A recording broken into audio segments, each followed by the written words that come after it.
This is Channel 253. Move to Tacoma! On this episode of Move to Tacoma. We democratically voted in the Landlord Fairness Code. Right. And now it is undemocratically being gutted 2 days after the 2-year mark. They've not waited a single minute to get their hands in there and gut these protections that we democratically voted to implement in this city.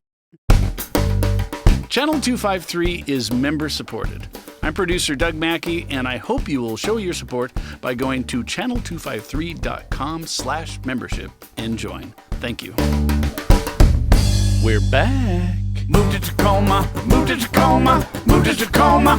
You like it? Move to Tacoma, move to Tacoma, move to Tacoma.com.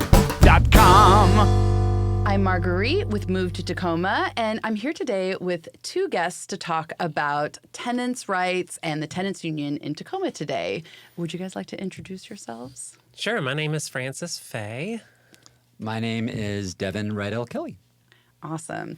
And thank you for being willing to come and talk about this. I think the tenants union is something that's really new in Tacoma, and I think a lot of people are like, wait, what is that? How does any of this work? And so I'm really excited to get it straight from you all and learn about it. So thanks for coming. Absolutely. Thanks for having us. I'm excited to share with y'all. Yeah, thanks so much. Before we get into it, I'd love to know from each of you when you moved to Tacoma and why. So I moved to Tacoma in 2014. I fell in love with someone who was born and raised here. I was living in Seattle at the time, like many people who come to Tacoma, but I moved here for love.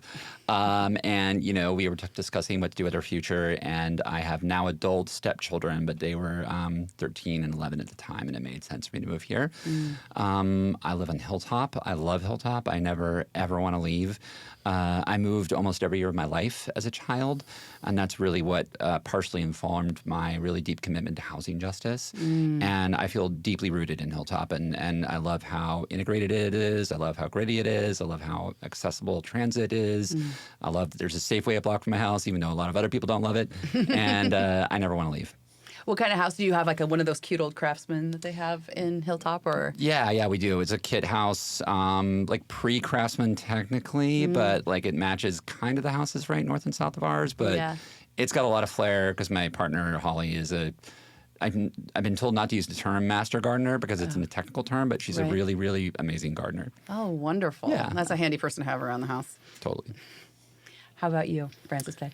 Yeah, I've actually been in Tacoma since 2014 as well. Oh, I think we just cool. found that out. We've been in Tacoma for right. the same amount of time. I moved here in 2014 at the time with my partner and then less than 1-year-old daughter. She's now 12 and a 6th grader, and we live with our 2 cats in an apartment in Stadium District. Wonderful. And we've only lived there about a year. I have been wanting to live in Stadium District since I moved to Tacoma, mostly just because of like the historic feel of it, the proximity to being able to walk to both Hilltop and downtown and all that those spaces have to offer. And also it's kind of historically been like kind of a bohemian artsy kind of space in Tacoma, and that fits my personality pretty well. So, but I've lived in many neighborhoods of Tacoma in the 12 years that I've been here. Yeah. Is Stadium your favorite, or do you have like a top 3? I've lived in Stadium. That's my top. I've lived in Hilltop. That's pretty great, too. I've lived in Fircrest. That was my least favorite. Really? Yeah. Okay. That's a hot take. That's a whole nother conversation, I'm sure. We can save that one. Well, that's great. Thank you both for coming. And I'm not even sure exactly where to start, but I feel like the most basic question is like, what is the organization you're from, Devin? Because you actually are part of an organization that focuses on tenants' rights. Is that correct? Yep. And is that Tacoma for All? It is, yes. Okay, so I have a hard time kind of keeping all the different initiatives straight. Okay, so you're with Tacoma for All, and what is Tacoma for All? Tacoma for All is a housing justice organization that emerged in 2022 in response to really outrageous rent hikes, displacement, seeing community just being impacted really profoundly by the ongoing housing crisis. We tried to intervene in the city's home in Tacoma rezone process and say if we do a rezone, we want it to include a lot of things like mandatory affordability, tenant rights, and all sorts of other just common sense protections. Unfortunately, unfortunately, the city didn't listen to any of our requests, and that what pushed us to move Initiative 1, that the Landlord Fairness Code and Tenant Bill of Rights, in 2023. We ran a citizens initiative. We got thousands of signatures, and we ended up winning Tacoma, the boldest tenant protections in the state, which have since been emulated and copied. Very historic, yeah. And we're in a big fight right now with some members of our city council and a landlord lobby that are trying really hard to roll it back. And that's partially what's actually informed our understanding of wanting to build majority tenant unions here in Tacoma. This realization that we need a base of power where people live, and we really need to have tenants feel empowered in their relationships with their landlords, which we can talk about more later. But we've been doing tenant organizing work of one form or another for about 3.5 years. And the tenant union movement work is really brand new to everyone in the community, and we're just very excited about it. Okay, so from the outside in, I have really wondered about how the organizing has come about. Like the way that you said, like, we tried to go through the process with the city. They were already doing home in Tacoma, and we weren't getting anywhere. So we kind of did our own thing and had this big win. And I know it didn't just happen. You guys you all worked really hard, right, on the ground. And from the outside looking in, it looked like a whole bunch of regular people, like, kind of snowballing into this. Like, you don't have huge funding from outside. This isn't like an AstroTurf situation, right? George Soros isn't cutting your checks, right? No. Like, who are you, and who do you find coming together, and like, at what point is it enough? I think this has implications. Sorry, I keep tapping Doug's mic. This has implications for things outside of tenant organizing, obviously, like unions and people power is kind of the future, right? So how did you do this? Without some big leader telling you what to do? Yeah, well, I think that no one knows their experience better than regular everyday folks that are going through a crisis or going through a struggle. And when you create a framework where they can create change together, work together, they feel really empowered and want to put their energy and time into it. And so we just led with bold vision and strategic organizing. And really, it started with just a few folks, like people like the three of us here. And ultimately built out an organizing apparatus with, well over 100 volunteers during the initial initiative, really meeting people where they're at in terms of their lived experience at home, with their landlords, in community, knowing that everyone struggles, that for a landlord, a house or an apartment is an asset. And for a tenant, it's where they live, it's where they make their lives, it's where they make their communities. And knowing that, people could be moved from anxiety and fear to a sense of power and change. And we combined, I think, a really kind of effective grassroots organizing strategy with just common sense demands for change, and a belief that people can do that together. And that's really what made us win. And since then, I think we've been really flexing and building and really developing power for tenants and their allies. I think that's demonstrated last week when the City Council did first reading on Councilmember Sarah Rumbaugh's attempts to roll back our protections. We turned out over 200 people. We had 3 overflow rooms and chambers and folks sitting out in the lobby. And it wasn't just tenants. It wasn't just activists. It was working class folks and community members of all backgrounds that know we want a safe, stable, thriving community and now have a sense of their own power to achieve that. And just on an organizing level, like, and this is not, like, collaboration is not my strength. I'm kind of a lone wolf, and I'm still learning how to be, like, in community. Like, it's complicated, right? Like, they say something like the price of community is annoyance, or the price of community is discomfort, or something, right? Like, getting people that feel differently about all kinds of different things together around a common purpose.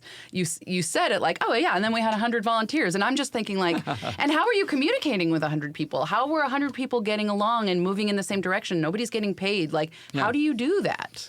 Like, just from a, like, how? How does that work? Well, I think there's some organizational infrastructure questions there, but I think the more basic thing is when you find the common things that unite people around their material interests, and you have a willingness to go talk to all of them, and bring them in based on what matters to them, and have them realize and understand that's what matters to other people too. That's where true community power lies. And it's organizing like that is very different than what people traditionally call activism.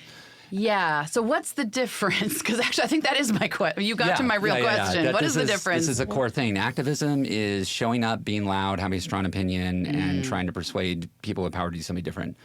organizing is the hard work of going and finding people, listening to them about their issues, moving them from having fear or apathy about those issues to a belief that they have agency, and then creating that agency and the change together.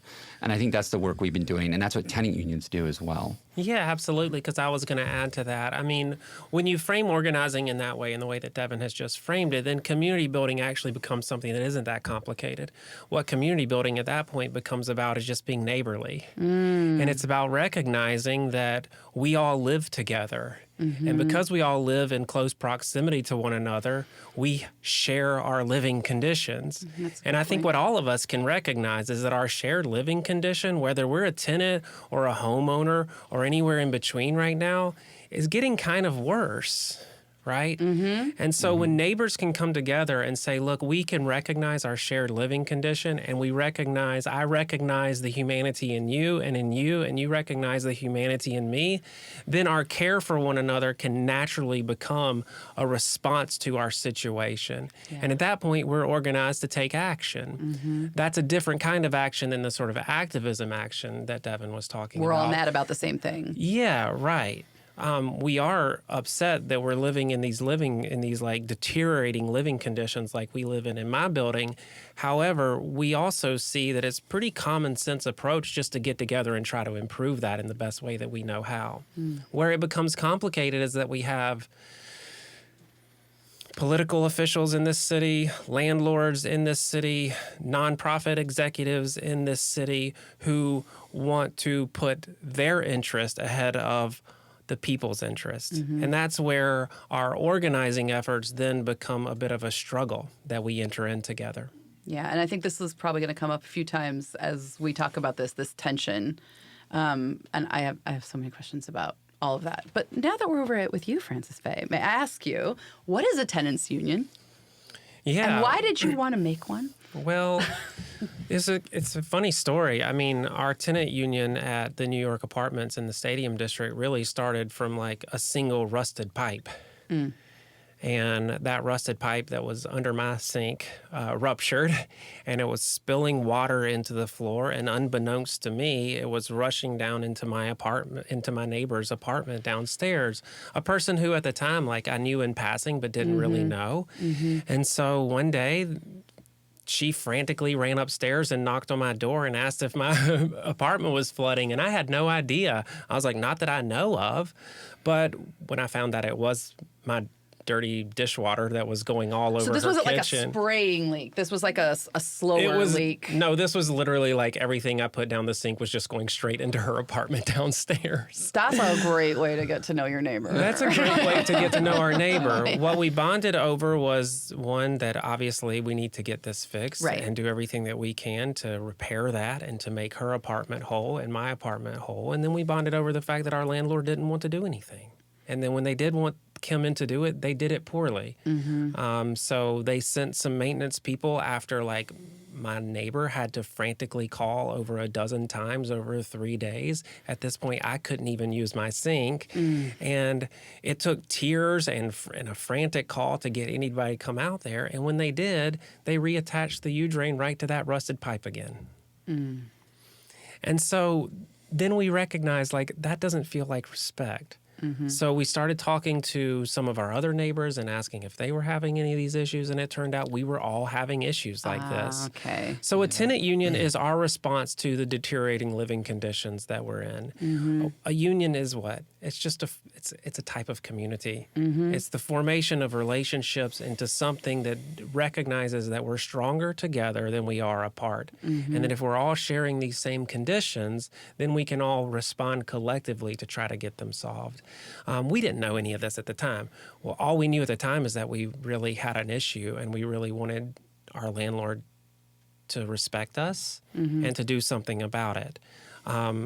So I knew Devin and I went to Tacoma for All. I knew the work that they had been doing and the organizing that they had been doing. And I said, what do we do? And that's when our group was introduced to what it means to form a tenant union. And since then, we have been forming that union, and it's actually going maybe quicker than some of us even imagined. But over the course of the last 5 to 6 months, we've really formed ourselves into what I think is an unbreakable power. And our entire purpose is just to protect one another. It's about community protection. Yeah.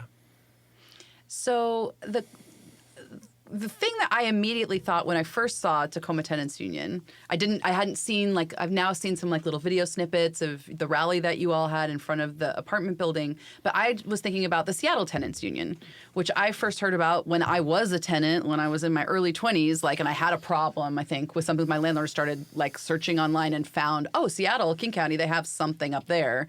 And then over the years, because I get a lot of calls from tenants in various situations and usually do not have the expertise to tell them what to do. I'm certainly not legally trained to give advice on that kind of stuff. But I'll say, like, maybe check with the Seattle Tenants Union. Maybe they'll know something. And I've been pointing them up for years. Even just check their website, right? They have a lot of FAQs and stuff about tenant law in Washington State and all that kind of stuff.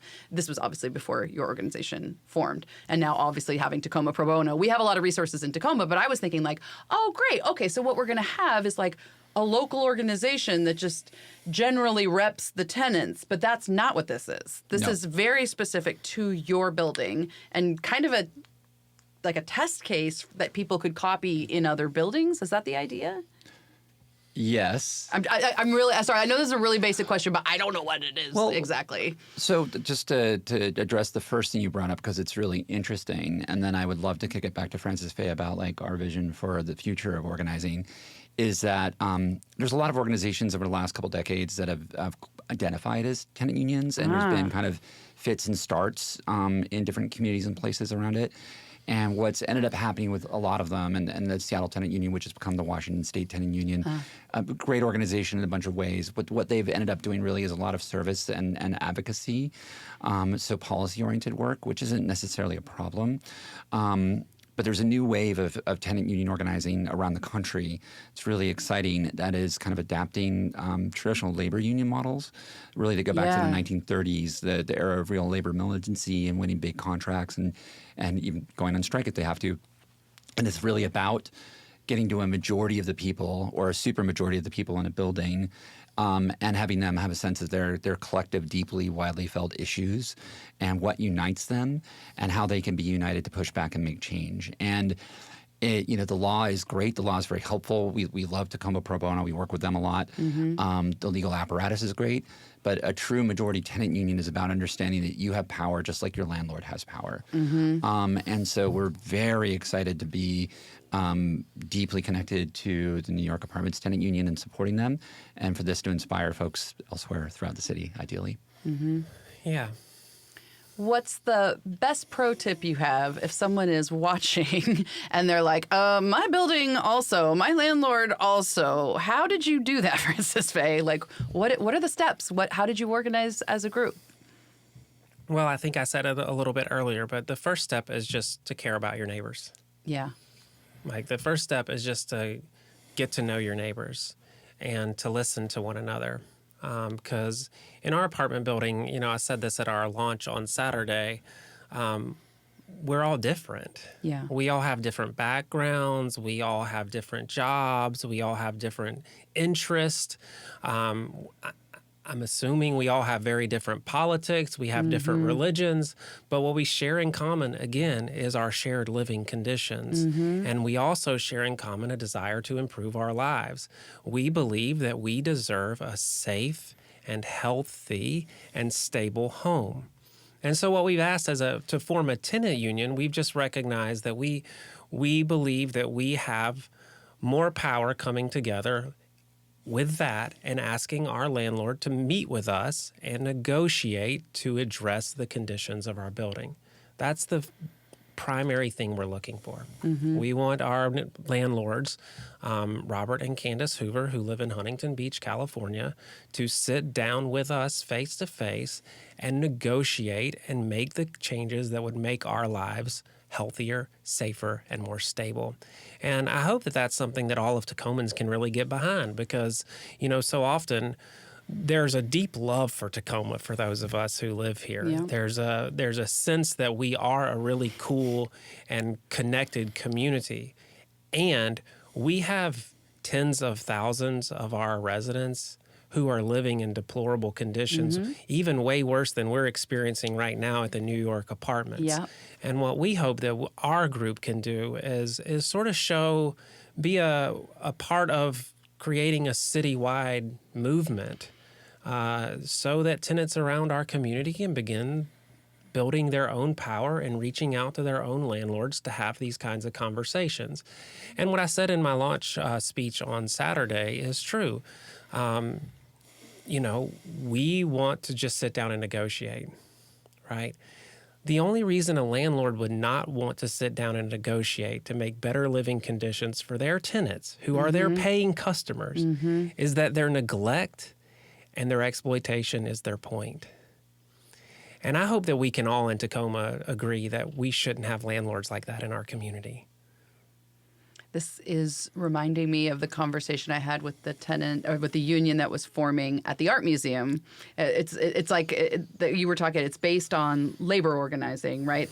These principles and the idea that if you're negotiating in good faith, why wouldn't you want your people to be talking to each other, to be working together? Absolutely. And we should not have any laws in this community that restrict tenants' ability to be good neighbors with one another. Are there any laws in this community that restrict? I mean, some landlords would, frame it otherwise, but I think that, rental law enforcement, historically in many municipalities, including Tacoma, has been largely in favor of the landlords in terms of obfuscating what people's rights are, in terms of landlords very, very selectively enforcing the law when it's in their interest and entirely ignoring it when it's not, including with many of the things we passed a couple of years ago, and knowing that there's very, very little enforcement capacity. The office that handles it in Tacoma is a department of one, and is understaffed, overworked, and landlords do all sorts of things to divide tenants from each other, to instill fear in them. It's very regular to do things like issue, a 2-week notice or a 10-day notice or a 3-day notice, depending on the issue. Some landlords like giving them out like candy. And when you hear that you might get evicted for just complaining about a thing that's within your rights to complain about, Right. it is extremely limiting. And we should be creating laws and a legal structure that empowers tenants and empowers people to stay where they live, feel connected and belonging in their community, and know that they have rights. Great. Well, Doug is making the motion at me, so we need to take it to the break, but we'll be right back with more about this. This is Eric Hanberg with Channel 253. I'm Doug Mackey. And Doug Mackey asked to keep this short. So here it is. $4 a month, $40 a year, supports Channel 253. Go to channel253.com/membership. More so, we'd like to thank our members, especially our long-time members. Now it's too long. Move to Tacoma! Okay, we are back with Devin and Frances Faye talking about organizing tenants in Tacoma and the future of landlord-tenant law. I guess that's what we're also talking about. One question that I have, and I am a real estate agent, and so therefore, I'm a part of the Realtor Association, and our lobby, nationally and locally is very powerful. And generally, they align 100% on government affairs stuff with landlords, because obviously landlords are our clients. And so, at a policy level, whenever I'm getting messaging around this, the first place I tend to get it from is my professional association, and they're like, "This is bad. This is all bad." And the goal is to make things as easy as possible for people to own and rent out property, and it should be less expensive, and there should be less barriers. And I was just saying to you offline, I don't even really want to give a ton of I just don't want to have that conversation here because it happens so much. I see it in the comments of all of your posts. I see it on Reddit. I think it's I don't want to say it's played out because it's a relevant conversation, but it's a conversation that's happening a lot. And the landlord voice, I think, is very well heard. Their perspective has been well financed. And so that's the only reason I don't want to have a huge let's get a landlord on here and have you debate, right? We know what they think and why they think it. But I think the more nuanced conversation that I'm interested in, I went to a leadership leadership event last week, and they were talking about how some of the nonprofit leaders in the community are saying like, oh, we need an exemption for this.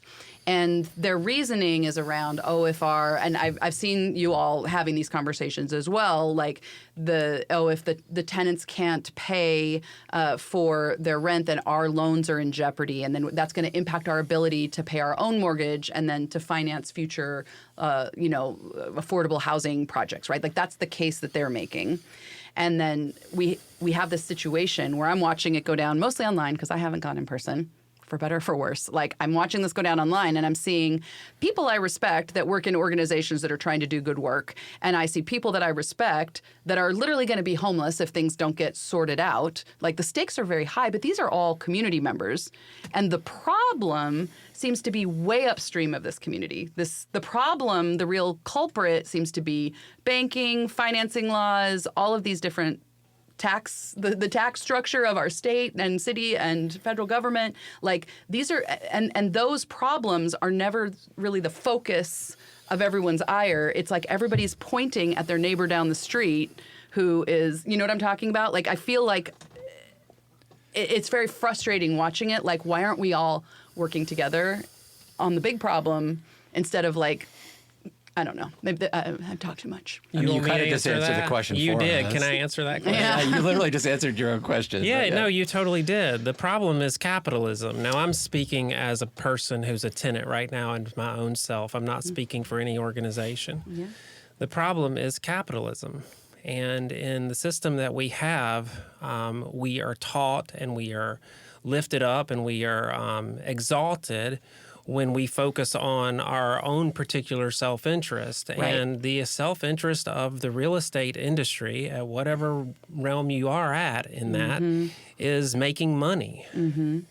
And unfortunately, the self-interest of those of us who are paying all this money is often never included into the equation. Right. And our self-interest is in safe, healthy, stable housing because every human being needs a house to live, right?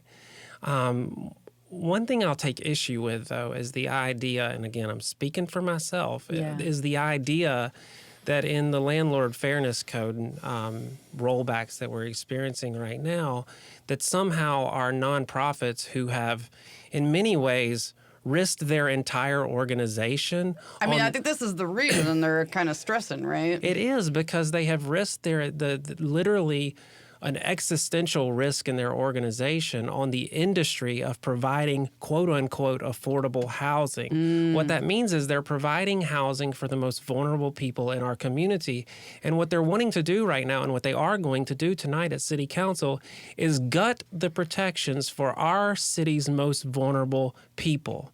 And what they're wanting to say is when those vulnerable people can no longer pay, they deserve to be on the street. Why? Because it's in the best interest of our donors and our bottom line that we put them out of the street and get someone in there to pay. Right. And I just fundamentally, as a human being, disagree with that approach. And I don't think that we should have city leaders who are taking that approach. And if that's the approach that our city leaders who do continue to take that approach want to take, then we need new leadership from the top down. Mm-hmm. We need to take power back as tenants and workers in this community, and we need to put in common sense approaches that do factor in our self-interest, which is for safe, healthy, stable homes for everyone. That's why we call it Tacoma for All, in my opinion. Mm-hmm. Well, and I'm trying to say this back to make sure that I've got it, because it's like this idea that you have an organization, and I'm not speaking about any one particular nonprofit, but let's say you have a nonprofit that wants to do a good thing, and so they're like, we're going to build some, like you say, quote unquote affordable housing, more affordable than what they would have to build if they built it for the market, right, where they would charge the most because it's brand new, and new stuff usually costs a lot, right? So they're going to probably get a tax credit when they do it. They're probably going to get some specialized financing from a bank that also gets a tax credit if they offer nonprofits funding to build quote unquote affordable housing, right? And they actually, this is their mission. Their donors happy. Their donors are happy. Their board is happy because they're providing this. They get to put this in their annual report. And actually, they are doing something. And from a real estate person, I'm like, let's add to the housing stock at all. anything at this point. But what they've done, from what you just said, is like put themselves in a precarious position financially for the rest of their mission. Because they've done this. And actually, they are advocating to destabilize the very people that they were trying to serve with the policy changes that they're advocating for. So, like, now not only are we not really housing people affordably, and we're potentially evicting those folks if they can't pay rent, but now we've actually made, like, laws more harsh for the people that we are now advocating politically for things that make things harder for the people that we came out here to serve. That's precisely We're right. aligned with private equity companies that own lots of properties and big for-profit landlords. Yeah, that's precisely right. And I think that, many of these organizations that are speaking this way have become over-leveraged. They've become overexposed. They're in the same exact kind of contradictory space under capitalism as a housing provider, a landlord that other people are, where you are incentivized to build and get more and take out additional loans. And in this case, they're securitized by the payments of very low-income people. Sometimes those people are on, disability or Social Security. Right. Other times they're just the working poor. And when those people have disruptions in their lives, they become unable to pay, and that means the landlord is more exposed. What's interesting about right now is that I believe when Tacoma Housing Authority says that the percentage of folks that are delinquent or late on rent has gone up dramatically, I don't believe when they say it's the fault of the Landlord Fairness Code. When laws change, Right, that's a convenient scapegoat there. People want a safe, stable place to live. People want dignity in their housing. People don't just randomly decide because the law changed a little bit, all of a sudden I'm not going to pay rent for years. This does not make sense to me either. I see this said a lot. The passing of the code is causing more people. They're just not going to pay rent, as if you can get another you can't get another rental if you have an eviction, right? No one wants an eviction on their record, and at the end of the day, if you have to choose between food and your utilities or your rent, you're going to do the stuff that keeps you warm and keeps you fed. We are facing a profound economic crisis of capitalism right now that has downstream effects in everyone's lives. And again, I believe when THA says that this rate has gone up, there's no evidence that it's a result of the Landlord Fairness Code. And I've known THA leadership personally, a number of them for a number of years. And April Black, the executive director, spoke at City Council last Tuesday and ended her talking points in saying the exemption should apply to a bunch of corporate landlords as well. And I like April. She might hear this podcast, but I think that is indicative of their material interest as a housing provider.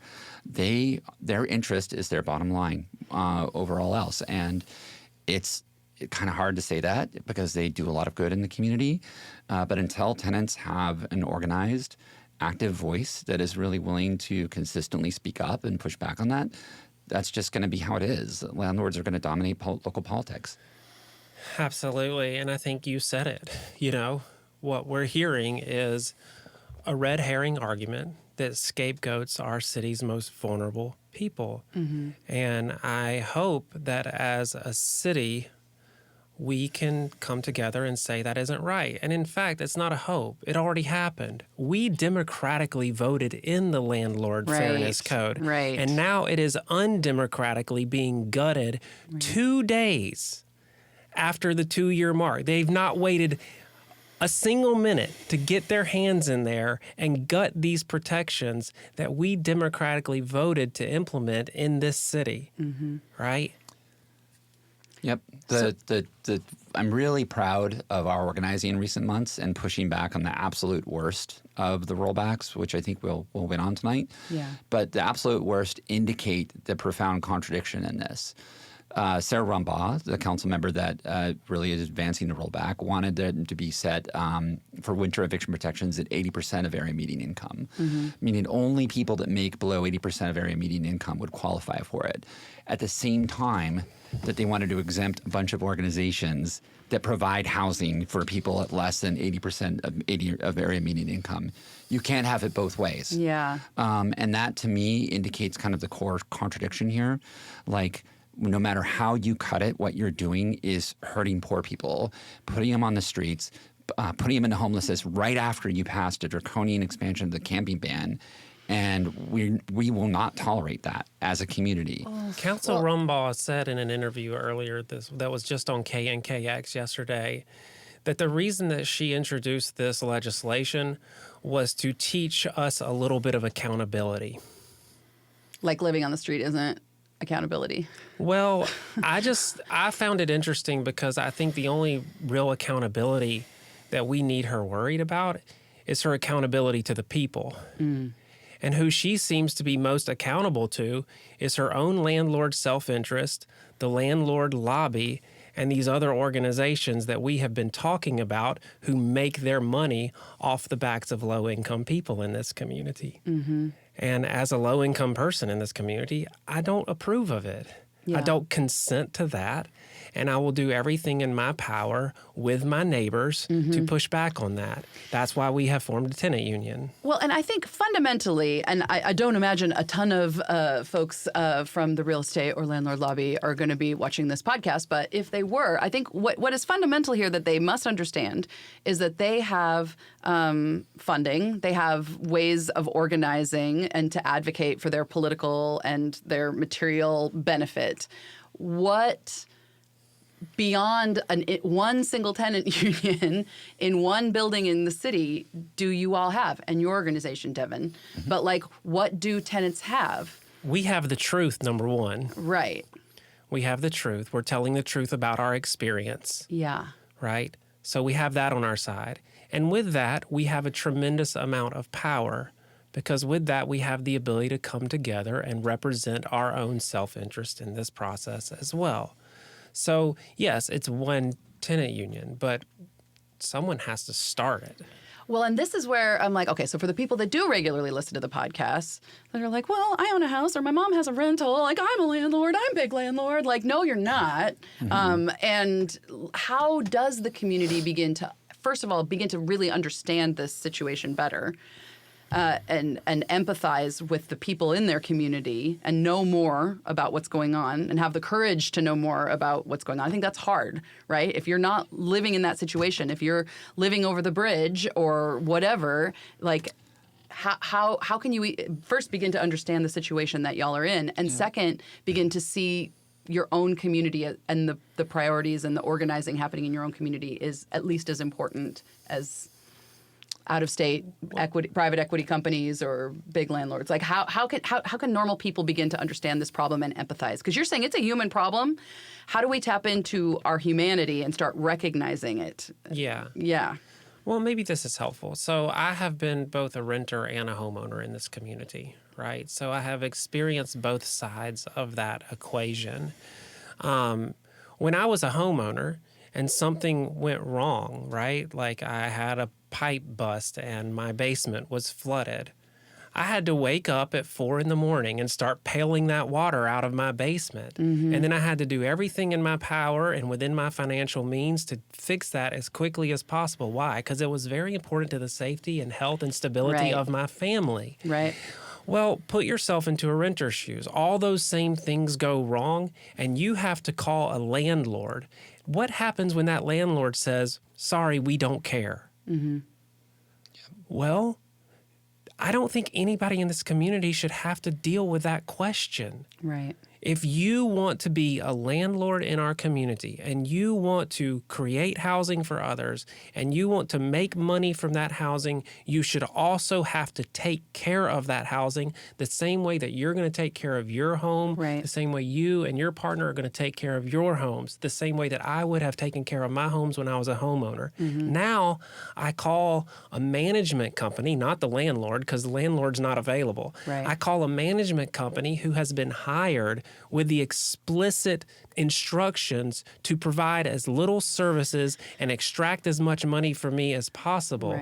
And we are trying to make that not the conditions that people live in this community. It is so simple and common sense, in my opinion. Well, and we act like, and this is the thing that is kind of confusing for me because, like, we act like this is like such uncharted territory. And how do you even do this? How would we even provide rental protections while also making sure that landlords aren't being taken advantage of? It's like, well, every other developed nation, like, right, if you go to Europe, like the baseline renter protections that exist in other countries are much higher than the ones that exist in the United States. Much. Like they would be far too radical to even be like verbalized here, right? And yet they have functioning economies, and they still have a housing crisis. It turns out, like you know. Yep. There's a housing crisis all across the world right now. I mean, the housing crisis is a crisis of capitalism, ultimately. Yeah. That Right. Commodifying a basic need basic that human everyone need. needs. That Yep. a basic need that is, if you don't have stable housing, you don't have stable mental health, you don't have stable physical health, you don't have a stable school life, you don't have a stable work life. It all cascades down from there. Well, and you I know? think this acceleration of wealth to the top, the way that's playing out in housing, I don't think it's like, I think people like to think like, oh, this is really common sense. And it's not so common when you realize like how, I think, sorry, I have like 100 things that I want to say right now, but a lot of the times when I'm in rooms with leaders of organizations, whether it's the leader of a local nonprofit or if it's the head of a department in an organization in a government, and they're talking about housing, they don't actually know that it's been so long since they had a one-bedroom apartment that was, you know, maybe 20% under median, right? Or since they had to pay rent at all with a job. With a regular job. So you have people making $35,000 a year. You have people making $150,000 a year at the pinnacle of their career, right? About to retire, you know, great. But they are remembering when they made $35,000 a year, they were ballers, right? And now you really cannot get by on that. Even if you can scramble and afford housing, you're going to be choosing between housing and healthcare. You're going to be choosing between housing and food. Like, I don't think people, this is what I'm trying to get at when I talk about like how to get people to care and understand, because the assumptions people are making, I don't think they're all rooted in like villainous behavior. Like they really don't get it. How do we like, and I think that's why it's so brave what you're doing, because you're saying, yeah, I'm in this situation. It really is a struggle. It really sucks. And people are not always meeting that with empathy. They're meeting it with a lot of harshness, I imagine. Well, no, because we live in a culture that that makes poverty a moral issue. Yep. And it's not. It's a material issue. And I'm not ashamed of poverty. In fact, I choose to make just enough to cover my cost of living so I can have more of my time to do the stuff I really want to do rather than what a boss wants me to do, right? So that's a personal choice that I make. The cost, unfortunately, for making a personal choice is that I'm dealing with substandard living conditions. Right. But you said it so perfectly. I mean, our first question you asked was how long we've been in Tacoma, and I've been here. This is my 12th year in Tacoma. When my partner and one-year-old child moved to Tacoma 12 years ago, we rented a brand new 3-bedroom, 2-bath apartment for $1,200 a month on 6th Avenue. Right now, I pay $1,400 for a not even 1-bedroom apartment that is owned by a slumlord. That's the issue that we're dealing with. And to circle back around, that's also the issue that the people that are affordable housing folks want to put into the streets right now. They're dealing with an even harsher issue. They're maybe living on a fixed income of $1,500 a month, and they're still in quote unquote affordable housing needing to pay $1,200 a month just for their The rent. math ain't Just for the rent. mathin', The math as they say. isn't mathing, and Right. that's the crisis. That's the heart of the crisis. That's right. And that's not a problem that like one policy is going to fix. You know, like we can't fix that even as a city. We probably can't even fix it as a state, right? Like this is a collective national crisis with hard decisions that it doesn't seem like we're making at the national level. Yep, and I mean, part of this is building the power at the local level to Yeah. exert the I hear it. pressure I at hear all it. levels of government to make that change, because if we're not going to do it for ourselves, they're certainly not going to do it for us. And that's become very evident in housing policy over many decades. And it feels like the tide is turning a little bit, and the tide is turning a little bit as a result of great pressure and great organizing by working class folks like Francis Faye and people throughout our community and many other communities.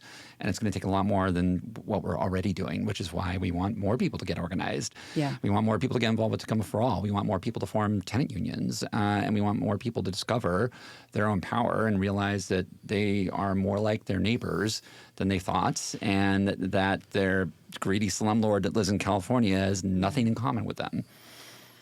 That's really good. Thank you, Devin. That wraps it up really well. Francis Faye, final word. Thanks for having us. This has been fun. Thanks for coming. Thanks to both of you. Thank you. If you like this podcast, check out movetotacoma.com. Movetotacoma.com is a neighborhood guide, blog, and podcast to help people in Tacoma, Pierce County, and beyond find their place in the city of destiny. More information at movetotacoma.com. Move to Tacoma is part of the Channel 253 podcast network. Check out these other shows: Nerd Farmer, Interchangeable White Ladies, Citizen Tacoma, Crossing Division, Grit and Grain, What Say You, and Kitchen 253. This is Channel 253.